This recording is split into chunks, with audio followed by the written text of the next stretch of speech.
Démocrate et républicaine, Jean-Paul Lecoq.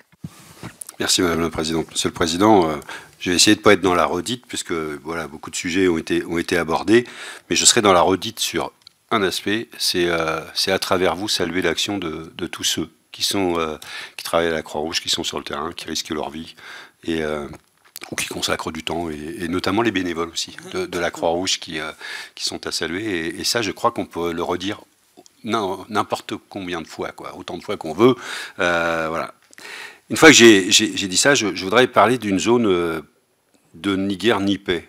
Et notamment, moi je suis la question des prisonniers politiques en ce moment, avec un grand intérêt, et je pense à ceux qui ont été jugés suite à Akdem Imzi au Sahara occidental, et je sais que votre organisation a été interpellée par un grand nombre d'organisations non gouvernementales, pour que vous puissiez aller les visiter et que vous puissiez vous rendre compte de la situation humanitaire de ces prisonniers politiques. Vous connaissez, je ne vais pas vous expliquer le statut du Sahara occidental et la situation dans laquelle se trouvent ces prisonniers politiques vis-à-vis du Maroc. Mais j'ai vécu la semaine dernière une autre situation. C'est en Turquie, où j'ai essayé d'assister à des procès, et j'ai pas pu y aller, ni notre ambassadeur, ni notre diplomatie. En Turquie, aujourd'hui, sont jugés des journalistes, des professeurs d'université, des élus, des maires, des adjoints aux maires, 9 députés.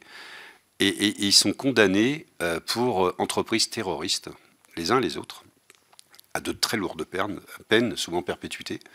Et comment, dans un tel pays, il est possible pour votre organisation de faire valoir le droit humanitaire, parce qu'on n'est ni en guerre, ni la souveraineté de la Turquie. Enfin voilà, il y a une multitude de questions autour de cette situation.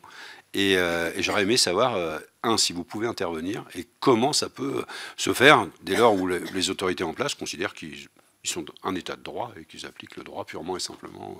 Enfin voilà, merci. Et ça m'amène un peu à la question des visites de détention, n'est-ce pas? L'ordre juridique donne seulement le droit au CICR de visiter des prisonniers de guerre, et c'est-à-dire c'est seulement dans les conflits armés internationaux qu'on a un vrai droit.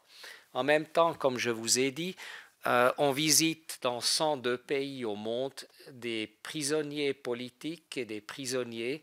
C'est parce que le CICR a développé la capacité de visite de prison, parce que les pays acceptent, parce qu'ils veulent qu'on soit l'interlocuteur confidentiel et privilégié et critique, de les aider à réformer leur système judiciaire, qu'ils nous laissent entrer dans les prisons, qu'on peut faire ce travail. Donc c'est une négociation consensuelle des États, et on ne peut rien faire avec les États qui ne veulent pas. Et donc malheureusement, les deux États que vous avez mentionnés ne veulent pas. Et nous... Non, ben c'est clair, c'est différent, mais ni dans l'un ni dans l'autre, on peut se référer à un cadre juridique clair. Et donc, on est dépendant de l'intérêt et du consensus des gouvernements qui veulent nous donner ce rôle. Il est clair, notre avantage et notre intérêt sur lequel nous essayons de convaincre des pays comme les deux que vous avez mentionnés de pouvoir visiter. On a un intérêt, on s'engage pour pouvoir visiter, c'est toujours la confidentialité avec laquelle on travaille. On ne publie pas les résultats de nos observations dans les centres de détention qu'on visite. Et je pense beaucoup de pays au monde voient l'avantage de nous laisser entrer dans ces centres, d'avoir une vue extérieure et honnête de ce qui se passe et de réformer avec nous leur système pénitentiaire.